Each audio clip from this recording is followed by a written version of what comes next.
Good morning, good afternoon, good evening, my fellow YouTubers. Alright, so we've cut down to the BS and got to the reformations, as they call it, of gun laws. New York just passed the law basically saying you got a full automatic weapons ban by the state level, 7-round mags, you must turn in and all this crap. Well, the New Yorkers can also pack up their bags and say the hell with it. Our guns are more important than your crappy state. So they could do that if they wish. Now let's talk about some of these executive orders. One, gun laws are saying, oh, well, we got to prevent gun violence. We got to prevent this. We got to study that. We have an executive order for this. Doctors can now ask you if you own a gun. Well, yes and no. You can invoke the Fifth Rights Amendments. Yes.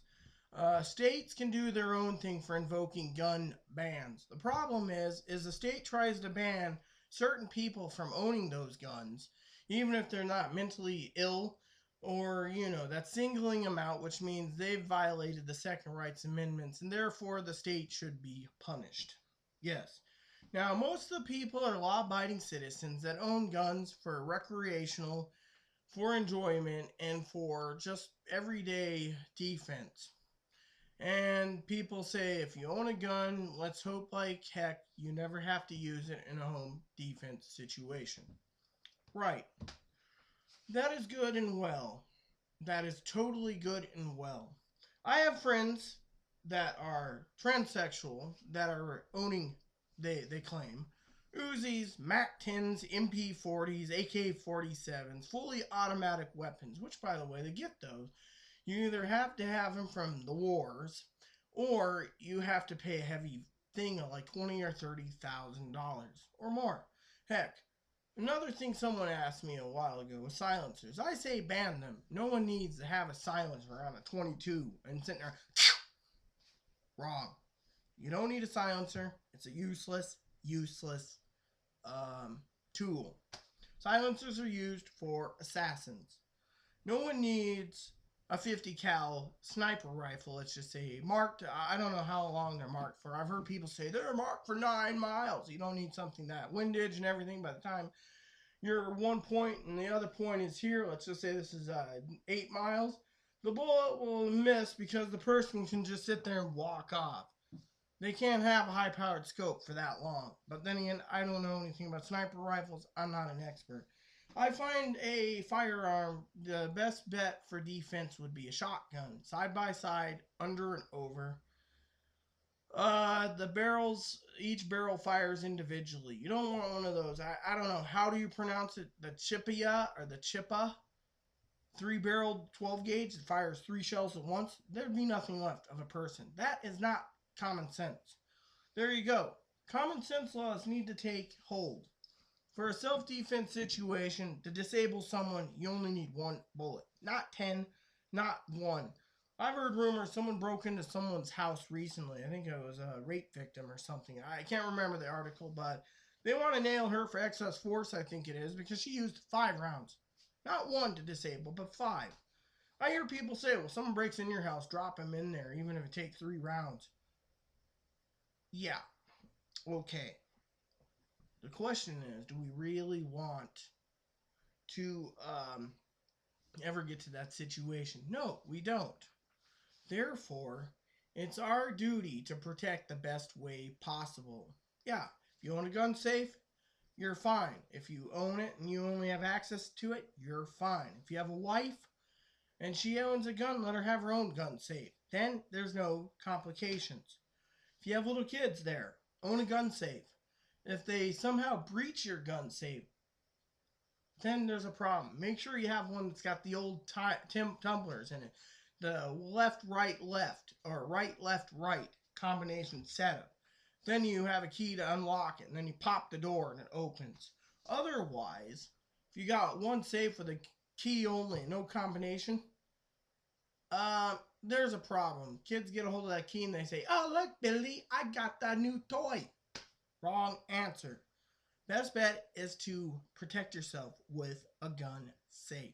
Yeah. Now, if people want to complain, well, if there are Constitution rights to own an M203 four-shot rocket launcher like in the movie Commando with Arnold Schwarzenegger, or a RPG-7, or a M79 grenade launcher, also called a blooper, or an M16 A2, A4, A6, I believe, with an M203 grenade, or I can't remember anyways. I think it's the M203 grenade launcher on the bottom. Then it's fine. And then I hear people say we're entitled to the M47 fully loaded automatic belt-fed grenade launcher for defense. Excuse me. Someone would get gun paranoia if someone saw them and say, oh, this guy wanted my grenade launcher, so I fired rapidly and I blew up 6 cars and 12 buses. Come on. Those weapons aren't supposed to be in the hands of Americans. Then I hear people say, well, it's good to the country that I'm entitled to a flamethrower. Yeah, you want a flamethrower. No one needs to be barbecued in self-defense. The flames burn and burns the skin rapidly. What kind of common sense is that? Common sense is to use a gun for self-defense. Common sense is to use a rifle for hunting. Common sense says you don't need a weapon like an M16 or an AR-15 or an AK-47 to go shooting moose or deer. A deer gun? Get the right caliber. 30-30 Winchester. Perfect. 45-70 lever action rifle. Perfect. 5140 Shiloh weapon like the Quigley gun. Perfect for hunting. You don't need anything, you don't need all these fancy-pantsy doodad weapons like 30 round, 50 round, 100 round, 300 round drums. Yeah. So, like I said, we have to have some common sense and some common ground when it comes to these problems. Yeah, problem is simple. Problem is if you sit around in a coffee shop and say, yeah, I'm entitled to a bazooka or a tank. No, you're not. People like that are more evil and more corrupt to think that their Second Rights Amendment includes tanks, flamethrowers, bombs, grenades. I'm sorry to say, in this day and age, growing up in the 80s, places was safe. Growing up in the 90s, it was safe. So, look around. Ask yourself the common sense question. President Obama wrote executive orders. Will they affect you? Yeah, somehow. Doctors ask you, you invoke the Fifth Right Amendment of the Constitution. It's none of their business because it's also violating the Second Rights Amendment by them asking you. And if they do go to the police and say, oh yes, they wouldn't tell me if they owned a gun, then you can invoke the Second Rights Amendment, the Fifth Rights Amendment, and the Fourth Rights Amendment. Then you can tell them the doctors can now have the states try to write a law and invoke the 10th rights, which give the powers to the states. Giving a big conundrum of what to do. No, don't worry. If it gets that bad, there's going to be people fighting for your rights. Problem is, right now, Obama's trying to make these people happy. And some people say, oh, well, the government set this all up for Sunny Hook or Sandy Hook. Sorry, if that's the case, then it did. I don't care. The main thing is we have to look at the big picture. Universal background checks, fine. You have passed it once from the past, and you're squeaky clean, you'll pass it again. Agencies like federal agencies can't go and say, yes, Joe Blow can't own a gun because they're elderly on Social Security. No, that's singling it out, denying you your Second Rights Amendment, which means the government has now violated your Second Rights Amendment of the Constitution. Don't worry.